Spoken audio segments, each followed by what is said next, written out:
Pour la mer d'Aral en Asie centrale, c'est le même scénario en pire. Cette mer était grande comme les Pays-Bas et la Belgique réunis. Les deux fleuves qui s'y jettent ont été détournés pour irriguer des champs de coton. Résultat, la mer d'Aral a presque totalement disparu. J'ai fait ces photos surréalistes de ces bateaux de pêcheurs échoués dans un désert.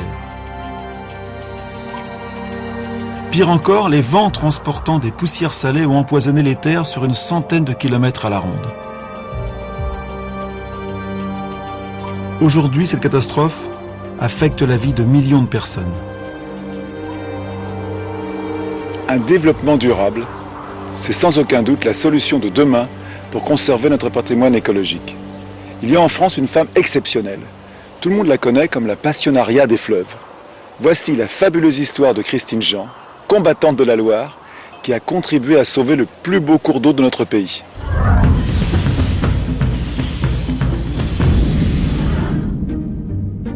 C'est le plus long fleuve de France, une voie d'eau naturelle longue de 1000 km. Son bassin occupe 1/5 du territoire.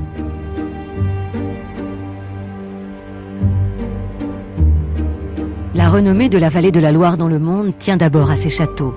Chenonceau, Chambord, Chaumont, des joyaux architecturaux de la Renaissance. Depuis sa source au mont Gerbier des Joncs jusqu'à son embouchure dans l'Atlantique, la Loire a aussi conservé de nombreuses richesses écologiques. Des échassiers comme les grandes aigrettes, les hérons, mais aussi des castors, des loutres et des saumons qui remontent le fleuve pour se reproduire. Pourtant, depuis 1950, 80% des fleuves d'Europe ont été équipés de barrages. En perturbant le régime des fleuves, ces barrages empêchent les nappes phréatiques de se recharger. Ils appauvrissent les milieux naturels. De nombreuses espèces animales disparaissent. Si la Loire est restée l'un des fleuves les moins dégradés d'Europe, c'est grâce au combat de cette femme, Christine Jean. 20 ans de croisade pour que le fleuve reste sauvage. Tous autant que nous avons encore besoin de poser nos yeux sur des espaces qui nous paraissent pas totalement maîtrisés par nous, parce que c'est là qu'on peut commencer à rêver, on peut commencer à imaginer des choses, et ces espaces se font extrêmement rares. Pour moi, la Loire, c'est une lumière qui résulte de cette coexistence du ciel, de l'eau, du sable, de la végétation. Cette Nantaise a passé toute son enfance au bord de la Loire, ce qui explique en partie sa volonté farouche de défendre le fleuve contre tous les aménagements qui pourraient le dénaturer.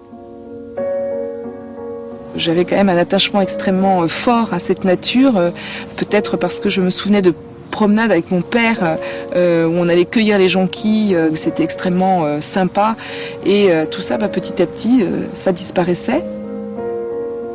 C'est ici, en Auvergne, dans les gorges de Serre de la Fare, que Christine Jean a commencé son combat. Un projet de barrage menaçait de faire disparaître l'une des dernières vallées sauvages de la Loire et son écosystème encore intact.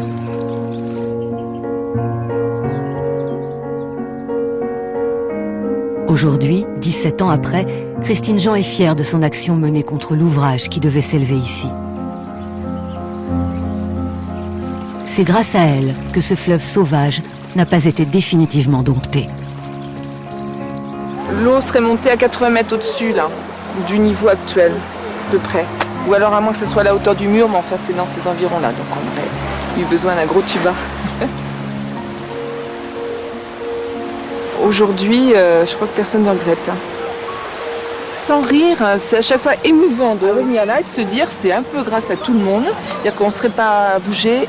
Aujourd'hui, il n'y aurait plus ça. À partir de 1989, pendant 5 ans, le chantier du futur barrage est occupé par les écologistes. Les manifestations se multiplient. Christine Jean se charge de coordonner le collectif d'associations anti-barrage. Cette jolie Bretonne, passionnée par ces dossiers, intéresse les médias. À 30 ans à peine, elle devient le porte-drapeau des défenseurs de la Loire. Quelques amoureux de la nature décident de dire non, union sacrée contre les barrages. On s'unit tous les protecteurs de la nature du bassin de la Loire pour faire échec à ce projet. Donc il était évident que c'était la bataille de David contre Goliath, du pot de terre contre le pot de fer. La Loire dans son lit, l'eau c'est la vie. La Loire dans son lit, l'eau c'est la vie. Ceux qui défendent les projets de barrage accusent les écologistes de mener un combat d'arrière-garde. Il ne s'agit pas de refuser tout aménagement. Mais entraver la circulation de l'eau dans le lit d'un fleuve, c'est perturber l'équilibre de toute sa vallée, de la source jusqu'à l'estuaire. La seule solution, c'est de composer avec le fleuve, d'arrêter de vouloir le maîtriser définitivement, mais de composer avec la nature. En 1994, 5 ans après le début de la mobilisation, le gouvernement français recule. Le projet de barrage de Serre de la Fare est annulé. Les autres suivront. Moi, j'étais en vacances en famille en Écosse. Et là, je téléphone pour savoir ce qu'il en est de la décision du gouvernement. Et j'apprends qu'il y a abandon du barrage de Serre de la Fare. Donc ça, c'était vraiment un souvenir très très fort. Mais il y en a plein. On la comprend. Quand on sait que les barrages modifient dangereusement le lit des fleuves et retiennent des alluvions chargées en métaux lourds. Cette victoire retentissante aboutit même à la destruction d'ouvrages déjà en activité.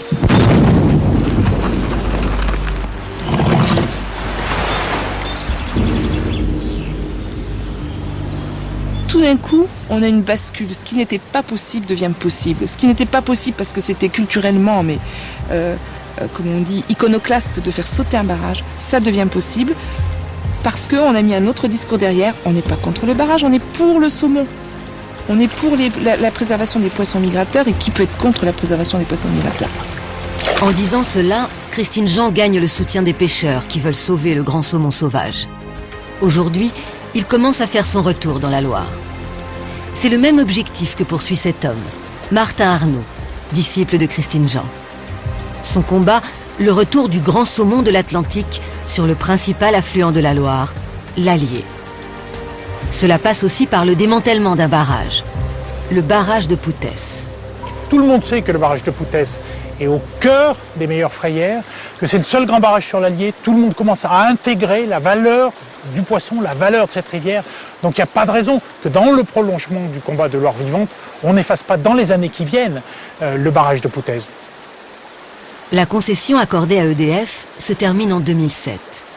L'entreprise a demandé de la prolonger de 40 ans. C'est maintenant qu'il faut agir.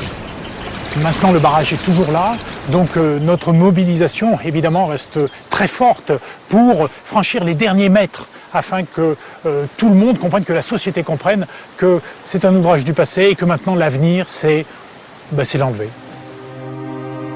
Aujourd'hui, il existe un parc d'éoliennes dans la région. 10 seulement suffiraient à remplacer la production électrique du barrage. La suite logique du bras de fer entamé il y a 20 ans par Christine Jean et les défenseurs de la Loire. Un combat qui, en 1992, valut à Christine une reconnaissance internationale. Le prix Goldman, véritable prix Nobel de l'environnement.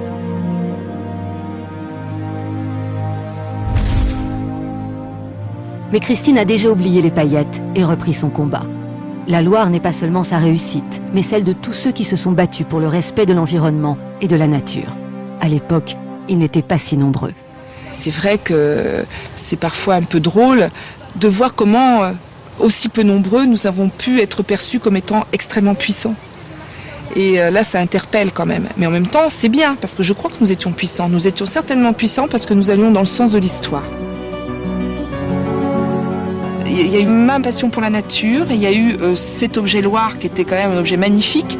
Et puis, il y a eu aussi ce combat pour la nature et ce combat pour la démocratie. Parce que tout d'un coup, on apprend que, ma foi, la démocratie, ça s'use quand on s'en sert pas. Pour autant, Christine Jean ne baisse pas la garde.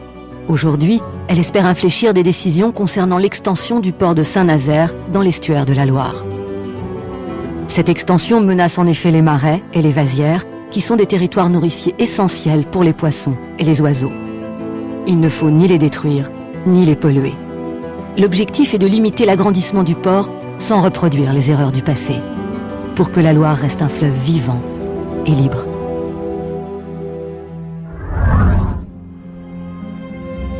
Nous survolons de nouveau le désert en Jordanie. La définition d'un désert, c'est une région où il tombe moins de 250 mm d'eau par an. Et comme il fait très chaud, toute l'eau qui tombe s'évapore. 41% des terres de la planète sont des déserts ou des quasi-déserts. On a du mal à l'imaginer, mais près de 2 milliards de personnes vivent dans ces régions où l'eau est très rare. Un homme sur 3.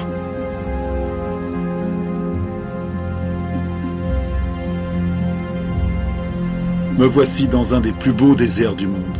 Nous sommes à Wadi Ram, au sud de la Jordanie. Wadi Ram, ça veut dire la montagne élevée.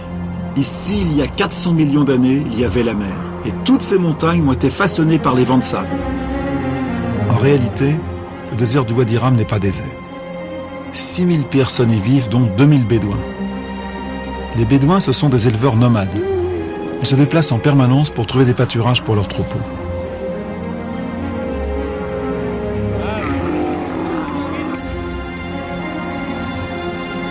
Dans cette partie du grand désert d'Arabie, on continue à vivre de cette façon sous la tente et en se déplaçant de point d'eau en point d'eau. Salam alaikum. عليكم السلام Yann. كيف حالك؟ تمام Tamam. Quand vous trouvez une mare d'eau dans la montagne, comment vous savez que cette eau, vous pouvez la boire ou pas, qu'elle ne va pas rendre malade vos enfants ou vous-même? المي طبعا بتكون في جبل Ce qui compte, c'est la qualité du rocher et du sable à travers lesquels l'eau est filtrée. En fait, on sait qu'elle est purifiée par tout ce qui est minéral. Et c'est cela qui fait qu'elle est bonne à boire. Dans le désert, je peux voir tout de suite que l'eau de la mare est saine lorsqu'il n'y a pas de mauvaises herbes ni d'insectes qui s'y développent. Quelle est la qualité de l'eau qu'on trouve dans le désert? Est-ce que la qualité a changé? C'est toujours la même? Aujourd'hui, on souffre davantage de la sécheresse. Mais l'eau, elle, n'est pas moins bonne parce que c'est de l'eau de pluie et que nous sommes dans une région où il n'y a pas de pollution.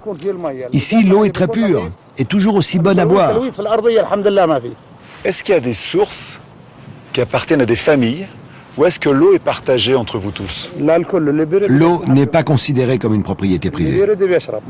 Il y a des sources pour lesquelles on sait que certaines familles ont fait des travaux pour rendre leur accès plus facile.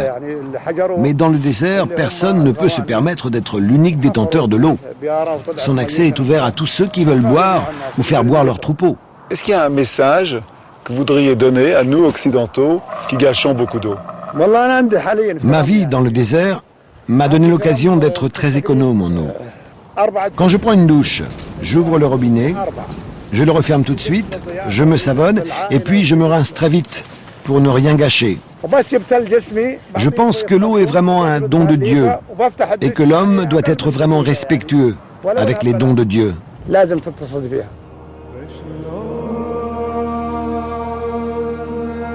Dans le désert, le milieu impose un mode de vie. On est obligé d'être solidaire. Il faut économiser et partager l'eau. C'est une règle chez les Bédouins d'accorder l'hospitalité. On reçoit l'étranger sous la tente, on lui offre le thé, on partage le repas.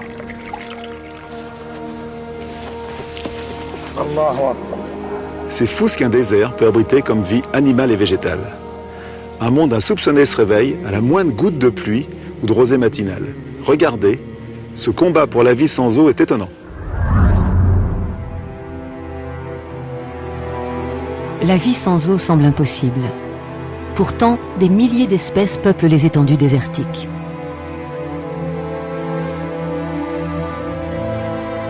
Ces terres arides, très différentes, portent toutes le même nom, désert.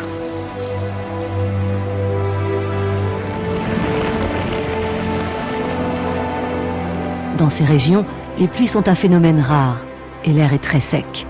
La température monte jusqu'à 50 degrés. Comment vivre avec si peu d'eau? Avant tout, il faut en récolter le plus possible. Pour les plantes, l'unique chance de capturer l'humidité est de profiter de la rosée, à l'aube.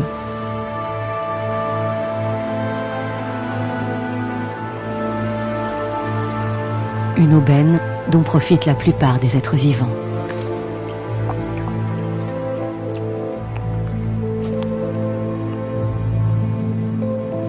Technique plus efficace, d'autres récoltent directement l'eau portée par la brume.